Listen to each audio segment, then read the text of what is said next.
আসসালামু আলাইকুম, কেমন আছেন সবাই? আশা করি সবাই ভালো আছেন, সুস্থ আছেন। তো অনেক দিন পর চলে আসলাম নতুন আর একটা ভিডিও নিয়ে। তো দীর্ঘ ৩-৪ মাস পরে আজকে আমি ভিডিও করলাম। তো কেন আমি এই ৩-৪ মাস ভিডিও করতে পারি না সেটাই আপনাদের সাথে আজকে শেয়ার করব। যেহেতু অনেক দিন ভিডিও ছাড়া হয় না, আমার চ্যানেলটাও একটু ডাউনে পড়ে গেছে, জানেন আপনারাও সবাই। কারণ যেহেতু ভিডিও না ছাড়া হইলে সেই চ্যানেলটা আর আগের মতো থাকে না। এমনিতেও আমার চ্যানেলটা নতুন, আমি বেশি দিন চ্যানেলটা খুলি নাই। আর আমার সাবস্ক্রাইবারও অত না, যেহেতু নতুন চ্যানেল। তো তারপরেও আমি দীর্ঘ 4 মাস গ্যাপ দিছি। তো আবার নতুন করে ভিডিও শুরু করলাম। যদি আপনাদের কাছে ভালো লাগে তাহলে আমার পাশেই থাকবেন। তো আপনাদের সাথে শেয়ার করি কেন আমি এতদিন ভিডিও করতে পারি নাই। আমার মেজো বোনের বাচ্চা পেটে ছিল, তো তার সাথে অনেক সমস্যা ছিল। তার সিজার করা লাগবে ডাক্তার বলে দিছিল।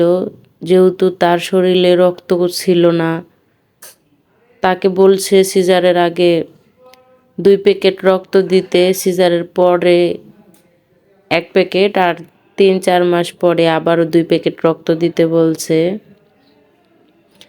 তো ডাক্তার দেখানোর পরে ডাক্তারে তো আমার বোনের শরীরেও রক্ত দিতে বলছে। তারপরে ডাক্তার জানাইছে যে বাচ্চার ওজন ধরেন, তখন বাচ্চা পেটে 8 মাস, তখন বাচ্চার ওজন মাত্র 1 কেজি। তো ডাক্তার বলছে যে আপনার বাচ্চার ওজন তো একদমই কম, এত ওজন বাচ্চার কম থাকলে আপনাকে সিজার করা যাবে না, আর আপনার কিন্তু সিজারই করতে হবে। অনেক ধরনের সমস্যা ছিল যা বলে দিছে নর্মাল ডেলিভারি হবে না। তো তারপরে বাচ্চার আবারও আমাদের 2 সপ্তাহ ডাক্তার সময় দিছে যে বাচ্চার ওজন ঠিক না হলে আমরা সিজার করতে পারবো না। তো 2 সপ্তাহ দেখার পরে 2 সপ্তাহ দেখার পরে তারপরে আবারও আমরা ডাক্তারের কাছে যাই। তখন ডাক্তার বলছে আপনাদের বাচ্চার 1.5 কেজি প্লাস ওই রকম হয়েছে। তো সময়ও হয়ে গেছে, ডাক্তার বলছে আপনাদের কিন্তু তাড়াতাড়ি সিজার করতে হবে, কারণ ব্যথা উঠে গেলে আপনার মা ও বাচ্চা দুজনের সমস্যা হতে পারে। অনেক সমস্যা ছিল, তো অত কিছু বললে তো ভিডিও অনেক বড় হয়ে যাবে। তো বাচ্চা সিজার করার পরে বাচ্চার 2.5 কেজি হয়েছে ওই রকমই। তো তারপরে বাচ্চার নিউমোনিয়া ধরা পড়ছে। তো এই নানান ঝামেলার কারণে আমি আর ভিডিও করি নাই, আর করার মন মানসিকতাও ছিল না।